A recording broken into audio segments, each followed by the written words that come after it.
I had a popular commentator 4 weeks ago that I talked to that told me flat out, before they knew any of the contents of the bill, nothing was out at that point, that told me flat out, if you try to move a bill that solves the border crisis during this presidential year, I will do whatever I can to destroy you.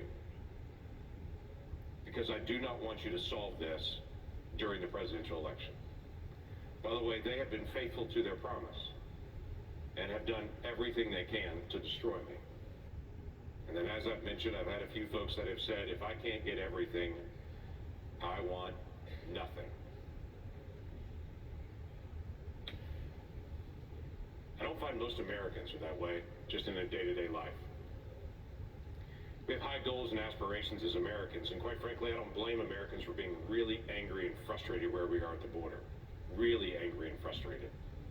But what I hear from most Oklahomans is, do something. Don't just sit there. Do something. Make progress. But don't allow this to keep going. Stop it where you can. We were ready to bring the bill to the floor, open it up for debate and amendments. You know how the Senate is supposed to work. And then pass the bill. But less than 24 hours after we released the bill, my Republican colleagues changed their minds.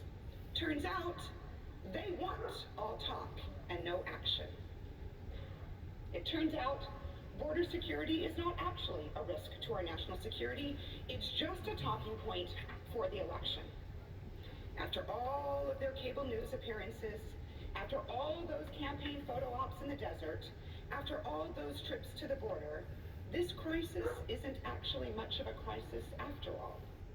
If you want to spend the border crisis for your own political agendas, go right ahead. If you want to continue to use the southern border as a backdrop for your political campaign, that's fine. Good luck to you. But I have a very clear message for anyone using the southern border for staged political events. Don't come to Arizona. Take your political theater to Texas. Do not bring it to my state.